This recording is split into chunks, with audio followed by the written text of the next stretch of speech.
If we think about what happened when COVID hit, where you saw the mass departure of development workers leaving communities. I mean, it means that we have to have a conversation of really who needs to be doing this work and why.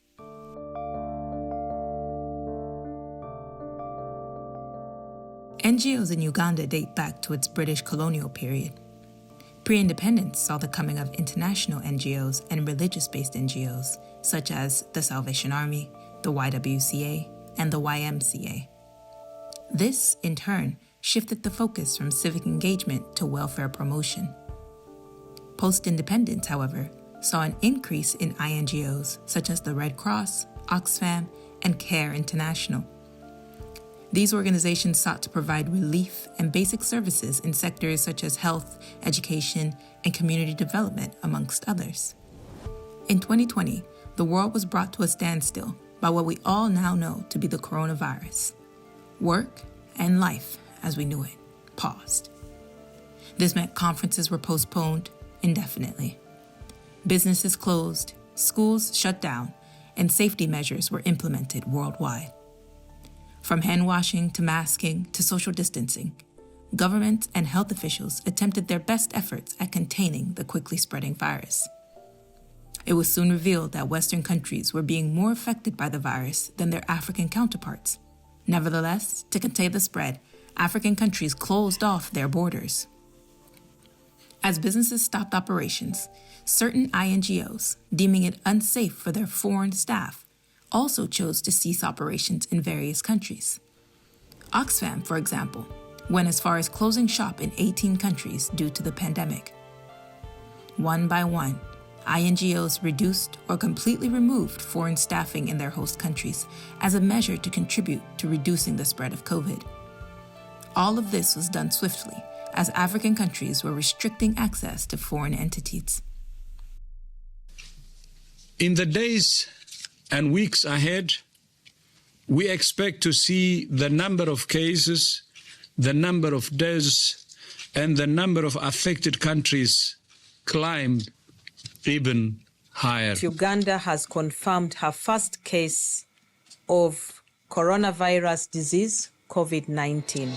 As these INGOs left and shut down some of their regional projects, it begs the question, what happened to the communities that were benefiting from all of this aid? Really, it was such a very big shock for many of us. We haven't seen this before. Even our grandparents cannot explain what actually happened.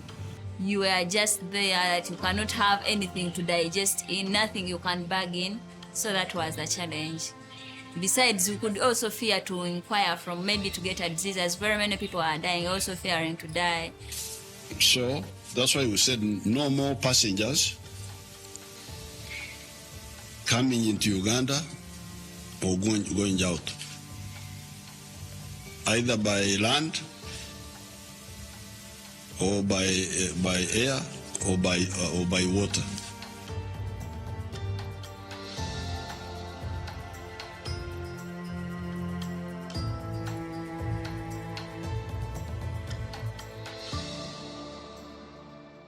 The organization faces up empowers young people from underserved communities through creative arts and mentorship. We have the vision of inspiring young people to do what inspires them.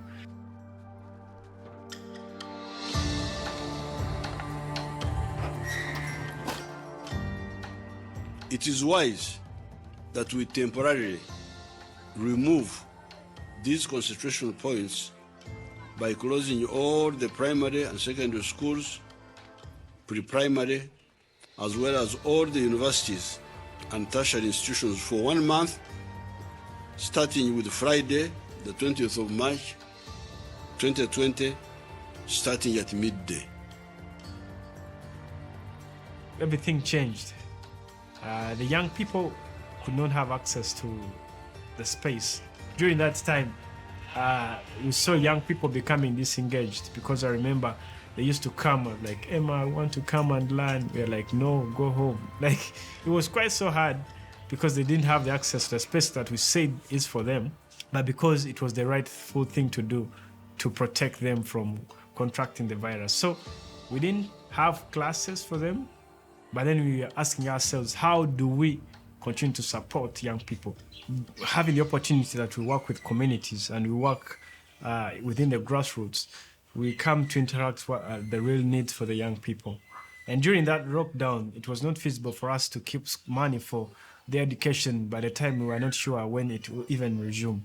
And we saw many families struggling to see how they can put a meal on the table. So we're like, why not use these funds that we have had and buy supplies that these young people needed?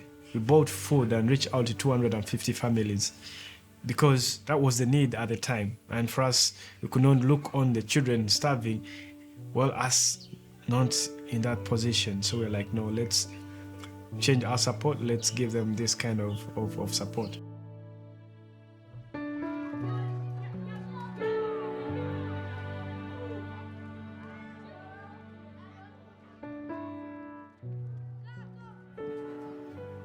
My name is Marion, age 13. I learned from Namwa Progressive Secondary School. I want to be an artist who draws pictures. When I wake up in the morning, first pray, greet my parents, my siblings. I wash my face, brush my teeth, take breakfast. If it reaches at 2 p.m., what faces up, start with the activities. COVID yankoseza nnyo ng'abaana tebanatandika okusoma. Ng'awo mbeera teyali bulungi. Ng'oluusi mmere kizibu kya mmere kufuna bwe butyo, ssente nga tewali, nga ffenna tuli awo, tuli waka. Naye COVID bwe baamala ne babata, ne batandika okusoma. Awo mbeera netandika kutereera mu bulungi. Mbeera yali yanfunyiza nnyo olw'okuba nga tewali ssente ate batugana kukola nga tetukola nga ffenna tuli waka n'abaana ate nga baagala ebyokulya. Nali ngezaako okukolaakola naye ba city council batuli lubi nga batugoba naye nga fuba nnyo okukola nfune ebyokulya by'abaana bano. We were at home. We didn't learn. The president closed the work. Everyone was at home. The lockdown. It reaches 6 p.m. Everyone was in his or her house. Kati sirina bizibu ebinyigiriza nnyo olw'okuba Marion ali ku faces up. Mbeebaza nnyo, mbeebaza ddala. Afunyemu amagezi kuba byakola ajja n'abiŋŋamba n'abimbulira ate n'abindaga. Nange ne kinsanyusiza. Ne mulekera nti abeere eyo ddala ku faces up awo. I've learned how to crochet, make shoes, things can benefit me, can help me in the future. Have more skills. I have learned more skills, being confident. And when we started supporting our school fees in terms of our creation, it was something different. It was like, oh my God, my painting can be sold and money can come and pay for my school fees. It's not about the amount that came, but the experience of seeing these artworks. And so for us, we started to see this progress in her.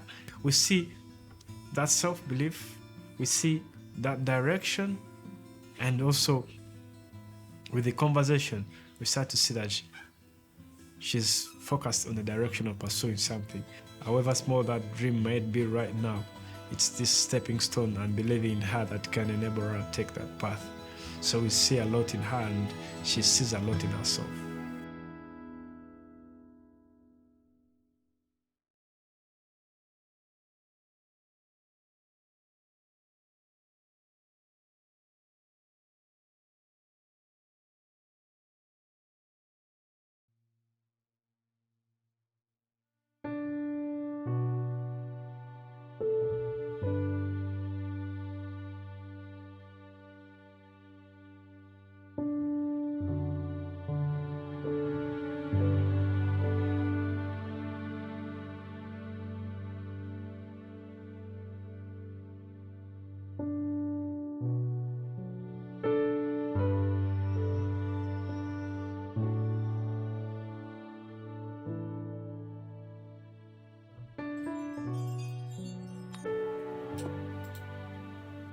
From the numbers that we were able to gather, Ugandans raised $13 million.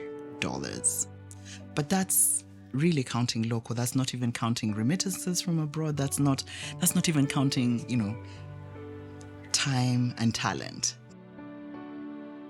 What did giving look like here in COVID? It looked like neighbor giving to neighbor. It looked like landlords taking some food to their tenants that they knew were struggling or waiving rent. It looked like companies in Kampala giving towards the COVID effort at national level. It looked like communities giving to other communities, because within COVID, in Uganda in particular, there were also massive floods in Kasese, in southwestern Uganda. And so people that were not experiencing the floods, sent relief to people experiencing COVID and floods. It looked like community coming together in all sorts of beautiful ways, shapes, and forms. For one independent youth-led organization, this form of giving was not new to them. 40 Days Over 40 Smiles aims to have young adults involved as much as possible in the socioeconomic change within their communities. This is directly seen through their funding model. Events such as a five-a-side soccer match brings members of the community together as they work towards increasing children's literacy in their pursuit of education for all. I've been part of 40 for the last 10 years. For me, what this event means is we've been able to build dormitories, we've been able to help vulnerable children all over the place. But the reason we are here is because we feel ownership of the whole process and the projects that we are part of. It's not like when you find money has come from donors from outside that it's just been poured there and things stop there. We want to make the lives of these children better, improve their learning outcomes, and just have like a fun, wholesome education despite your background. On the other hand, we want Ugandans to be the ones leading that change. We are really passionate, especially for young people. I started 40 when I was about 24. And up until then, yes, there are like clubs in school, but there was no like real community agency where like I'm part of that change. And we are really passionate about getting Ugandans to solve their own issues as in the smallest or as much as you can. And so we realized that there was such a huge resource in just Ugandans wanting to do more and wanting to give, and in many ways they did not have the bridge. Like, how do I get there? Like, I want to do that, but who does this for me? So our model was heavily around community coming together. 4040 is its own story, and I would love for it to continue on that trajectory, because it's not mine. It was never mine to begin with, but now it's really for all of us.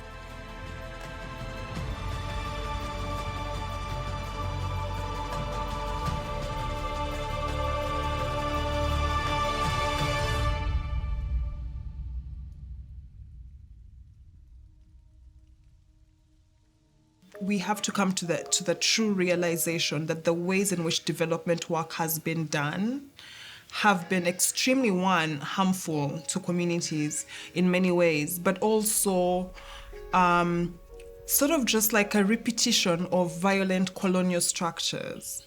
Like, we don't sit with that truth enough, that the reason why some countries need aid and others don't is because those countries are still being systematically destabilized, that there's still very unfair economic policies, that the ways in which we experience things like the pandemics are not the same.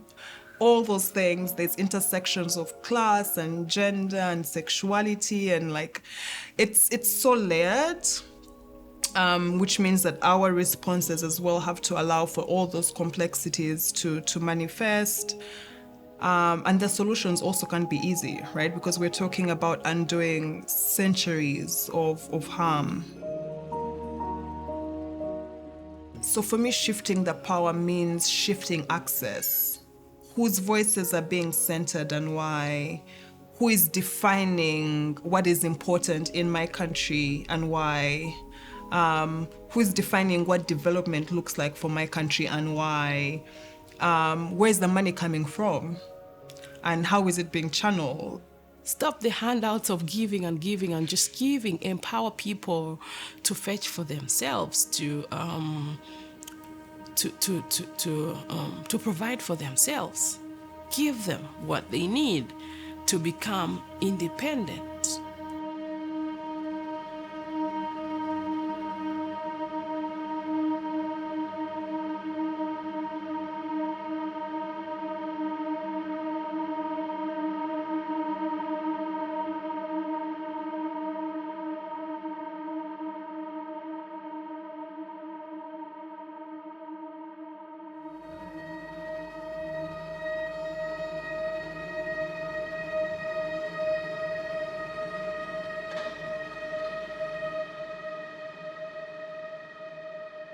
Unless we give them what they want to become independent, then we can't talk about taking away the dependency, because obviously there are people who benefit out of this dependency in the international aid sector.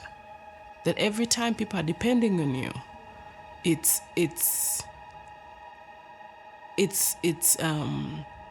money is coming in. For aid to be effective, obviously there should be an ethical way of doing this, if that is even possible for it to be effective, involving the community and also international NGOs and their workers should critically look at their role. Are they needed? These are things that should be, they should be thinking about. Am I needed in Uganda? Much as I work for a big international aid, can a Ugandan take my role? Communities sustained themselves during the pandemic by depending on the organizations, the local organizations. It was a trying moment for them because they also didn't have the funding, but there was a provision of local solutions. So let power go back to the people. Let people decide on what they want.